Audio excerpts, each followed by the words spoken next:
The Jiu-Jitsu playbook traditionally involves taking your opponent down to the ground and then advancing through dominant pinning positions. But what if there was no ground and no gravity? How do you take someone down if there's nothing to land on? How do you pin someone without gravity?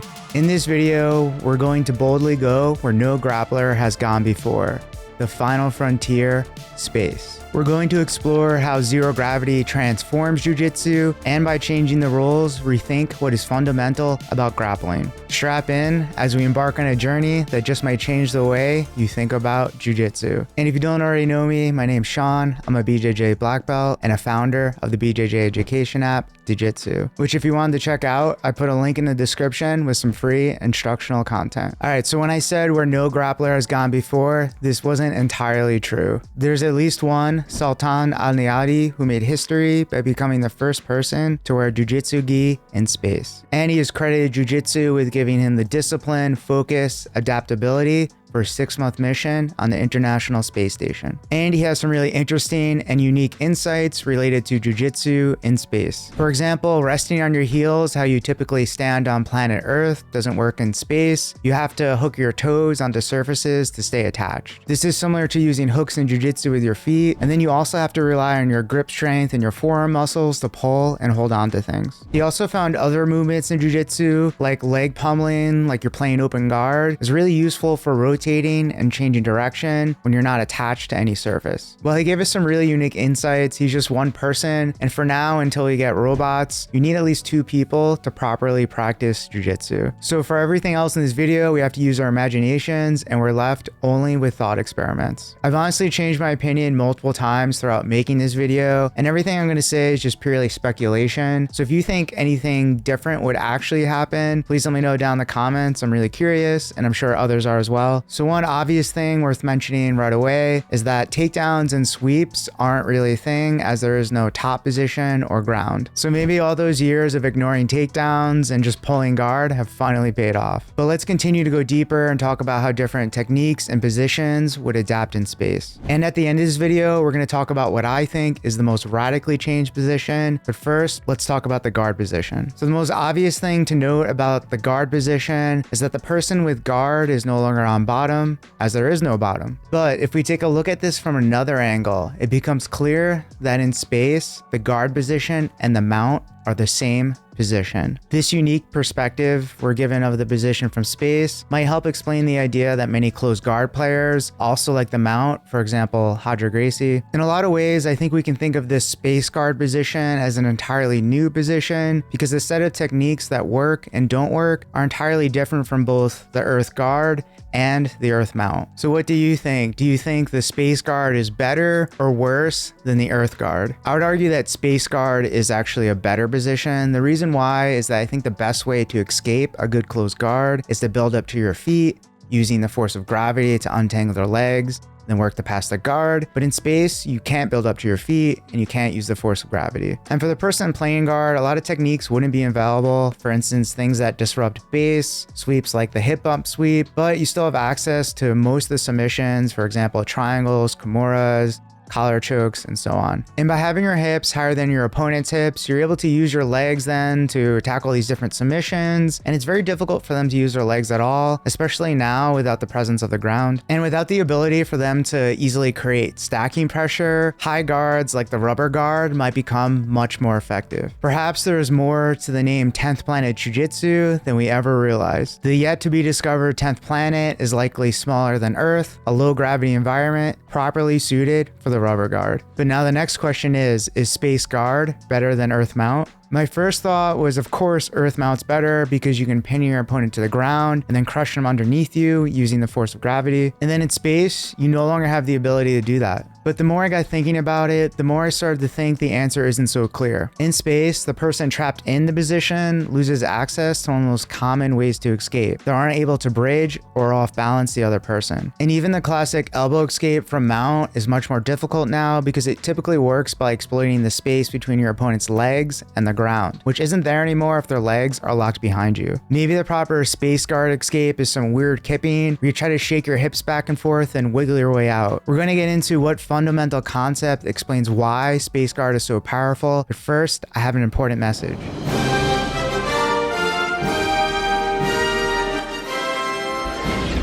Young people from all over the globe are joining up to fight for the future. I'm doing my part. I'm doing my part. I'm doing my part. I didn't do fucking shit.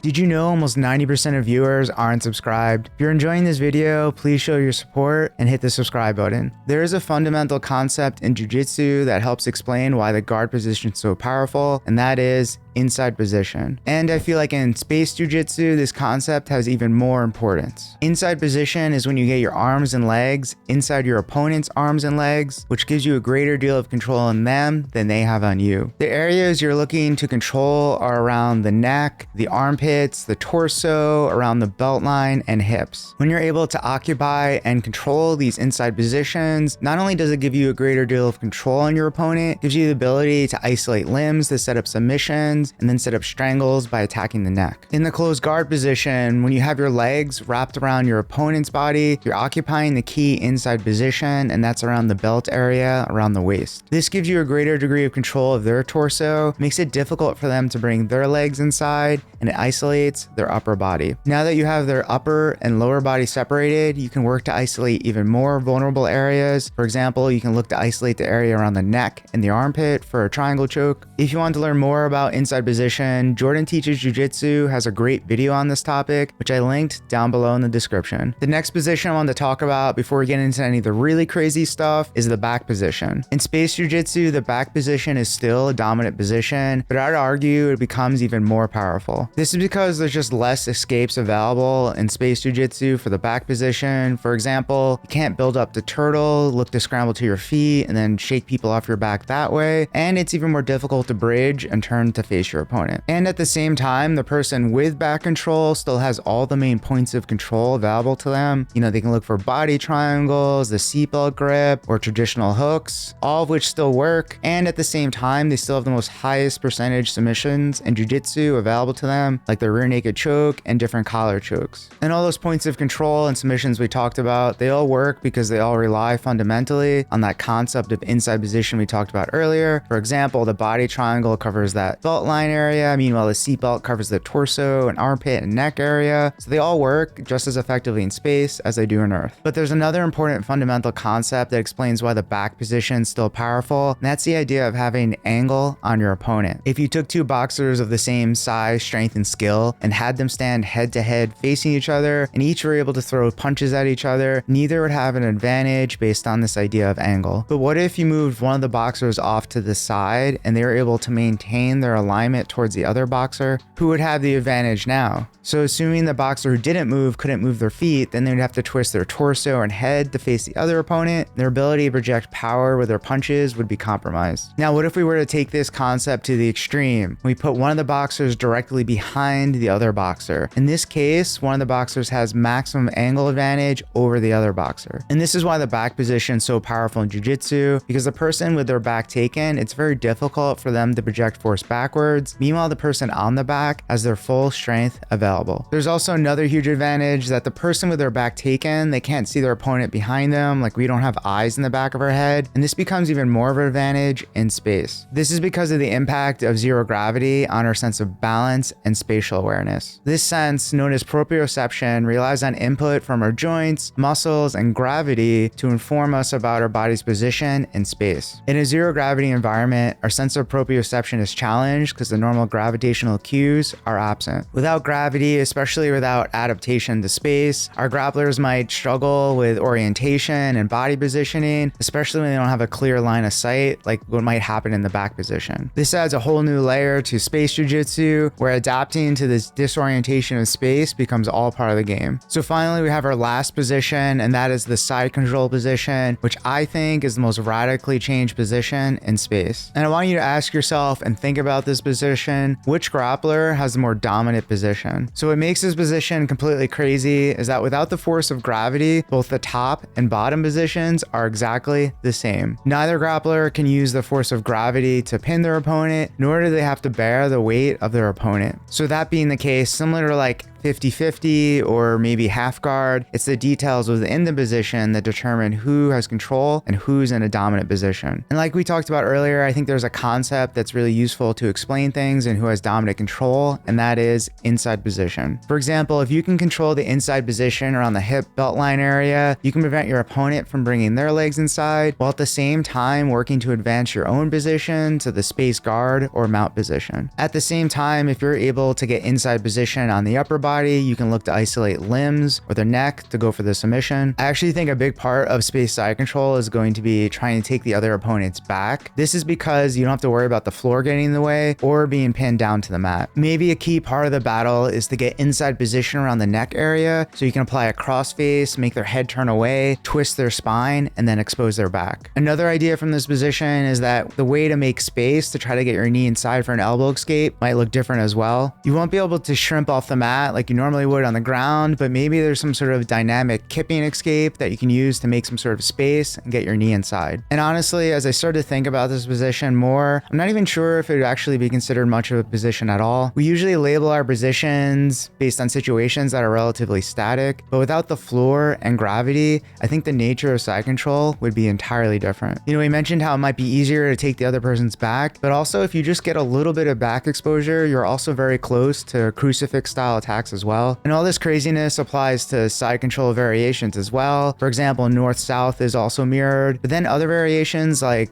Kesakatami or scarf hold, it doesn't seem as good anymore because you can't pin your opponent to the ground, and the risk of back exposure is even more dangerous. So I haven't talked too much about submissions in this video, but of course these would be changed as well. One submission that came to mind to me that I think would be improved in Space Jiu-Jitsu is the triangle choke. This is because normally one of the biggest problems you have to deal with when going for it is getting stacked. Not only that, many of the common escapes involve pushing off the floor with your legs, you know, building up to base, building up to posture, none of which would be available in space. While other submissions like Kimuras and arm bars, I think the absence of gravity presents both challenges and opportunities. Without gravity to help anchor ourselves or to bridge off of, it might make it more difficult and trickier to actually set up arm bars. However, once you do secure an arm lock, it might be even trickier for them to escape, because similar to the triangle, there's just less escape options available to them. For example, I think one of the best ways to escape an arm bar is to get on top and apply stacking pressure, and you no longer have this option in space. I also think chokes like the anaconda and the Darce choke are going to be really effective. It's going to be difficult for your opponent to reposition once it's being applied, and they can't do things like bridge and make space to get you to let go and base out with a hand or anything. In general though, I think submissions that rely on tight grips and body control will continue to be effective, but those that rely more on leverage off the ground won't be as effective. But anyway, what do you think? Which submissions will become the meta of Space Jiu-Jitsu? Is it all just going to evolve into just buggy chokes back and forth? I'd love to hear your thoughts. Please drop a comment and let me know what you think. By exploring Space Jiu-Jitsu, I hope to help inspire you to think about grappling in a more scientific and conceptual way. I have some other thought experiments to consider, like what would Jiu-Jitsu look like on a planet where gravity was 50%